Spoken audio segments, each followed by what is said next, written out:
दक्षिण भारत में आज चुनाव प्रचार खत्म हो गया। परसों तीनों राज्यों की सभी सीटों पर वोट डाले जाएंगे। सबरीमला मंदिर का मुद्दा केरल के अलावा पड़ोसी तमिलनाडु और पुदुचेरी में भी छाया रहा। बीजेपी तो पहले से ही सबरीमला मंदिर के मुद्दे को उठा रही है, लेकिन अब सत्तारूढ़ लेफ्ट ने भी सबरीमला पर अपने रुख को लचीला कर लिया। आखिर केरल में सबरीमला मंदिर क्यों मुद्दा है? मंदिर से जुड़ी है 40 सीटों की सेटिंग। आप देखिए हमारी एक खास रिपोर्ट।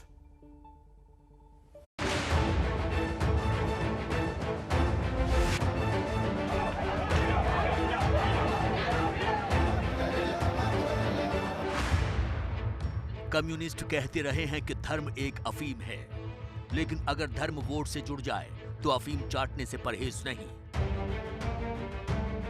ये बात केरल की लेफ्ट मोर्चे की सरकार पर खरी उतरती है।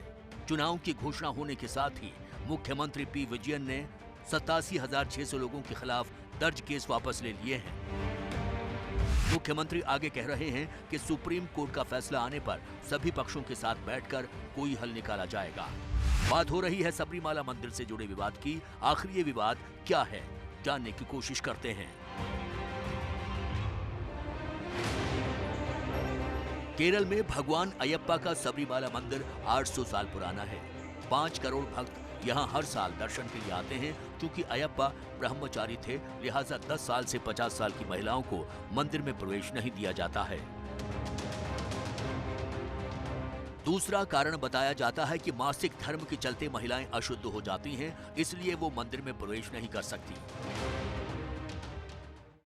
1990 में इसके खिलाफ सुप्रीम कोर्ट में एक जनहित याचिका दायर की गई और 1991 में सुप्रीम कोर्ट ने इस याचिका को ठुकरा दिया। कोर्ट ने कहा कि सदियों से चली आ रही परंपरा जारी रहेगी, यानी 10 से 50 साल की महिलाओं पर लगी रोक जारी रहेगी। जिसके बाद 2018 में सुप्रीम कोर्ट की 5 सदस्यीय बेंच ने इस फैसले को उलट कर दिया, यानी सुप्रीम कोर्ट ने कहा कि अब महिलाएं मंदिर में प्रवेश कर सकेगी, जिसके बाद बवाल मच गया। बीजेपी ने कोर्ट के फैसले का विरोध किया। कांग्रेस ने उस समय बीच का रास्ता लिया। उधर लेफ्ट की उस समय केरल में सरकार थी, लिहाजा कोर्ट के आदेश को पालन करवाने की जिम्मेदारी उस पर थी। मंदिर जाने पर महिलाएं अड़ी हुई थीं, तो मंदिर के ट्रस्टियों के साथ साथ बीजेपी और दूसरे हिंदुवादी संगठनों के लोग विरोध में खड़े थे। उसी दौरान 87,600 लोगों के खिलाफ मामले दर्ज किए गए थे और 16,000 से ज्यादा लोग हिरासत में ले लिए गए थे। अब यही मामले वापस लिए जाने की घोषणा लेफ्ट सरकार ने की है।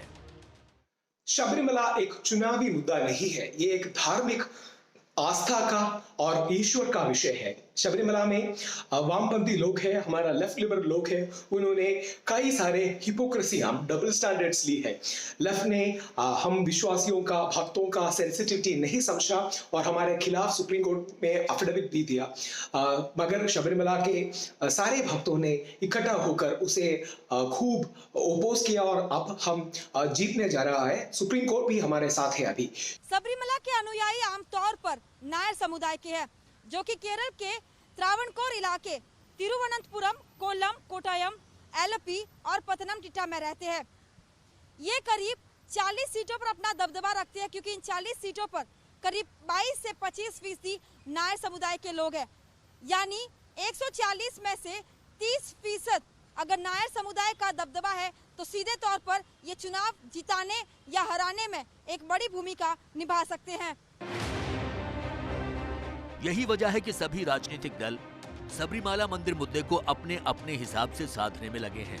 फिलहाल सुप्रीम कोर्ट की 9 सदस्यीय बेंच पूरे मामले की सुनवाई कर रही है और मुख्यमंत्री विजयन विपरीत फैसला आने की सूरत में भी भक्तों के साथ खड़े होने के संकेत दे रहे हैं। सबरीमला के इश्यू को बार बार उठाना दोनों जो बीजेपी और कांग्रेस कर रही है, वो इसलिए भी कर रहे हैं क्योंकि उनके पास कोई ठोस मुद्दा जो है दिखाई नहीं दे रहा है उनको, या उनके पास है नहीं। उधर बीजेपी का कहना है कि कोर्ट धार्मिक मामलों में दखल ना दे और यही स्टैंड बीजेपी का शुरुआत से रहा है। बीजेपी ने तो केरल के सबरीमला के कोन्नी सीट से अपने प्रदेशाध्यक्ष सुरेंद्र को टिकट भी दिया है।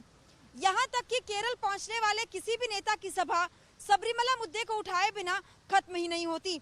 अमित शाह ने तो यहाँ तक कहा है कि भगवान अयप्पा की जिम्मेदारी उनके भक्तों को ही उठाने दे और सरकार इसमें दखल नहीं दे सकती। भारतीय जनता पार्टी और एनडीए मानते हैं कि सबरीमाला का मंदिर और उसका प्रशासन इसके श्रद्धालुओं के हाथ में होना चाहिए, इसमें सत्ता की कोई दखल नहीं होनी चाहिए। उधर कांग्रेस का कहना है कि लेफ्ट को अपना स्टैंड साफ करना चाहिए, क्योंकि सीपीएम के महासचिव सीताराम येचुरी कोर्ट की बात करते हैं तो मुख्यमंत्री विजयन कह रहे हैं कि भगवान और भक्तों से उन्हें कोई दिक्कत नहीं है। जो भी सुप्रीम कोर्ट का फैसला आएगा, तब भी जो भी सुप्रीम कोर्ट का फैसला आया था तब स्टेट गवर्नमेंट ने उसे पूरी तरीके से उसको अमल किया था, जिसमें महिलाओं को अधिकार दिया गया था और वो स्टेट गवर्नमेंट की रिस्पॉन्सिबिलिटी थी कि उसको वो इंश्योर करे। जानकारों का कहना है कि बीजेपी को लग रहा है कि सबरीमला मुद्दे को उठाने से राज्य में बीजेपी को और भी ज्यादा मजबूती मिलेगी और ये बात शायद लेफ्ट भी समझ रही है। यही कारण है कि तमाम ओपिनियन पोल में आगे होने के बावजूद पिनराई विजयन ने सबरीमला मुद्दे पर अपना रुख अब लचीला कर दिया है, ताकि किसी तरह से बीजेपी को सबरीमला मुद्दे पर फायदा उठाने से रोका जा सके।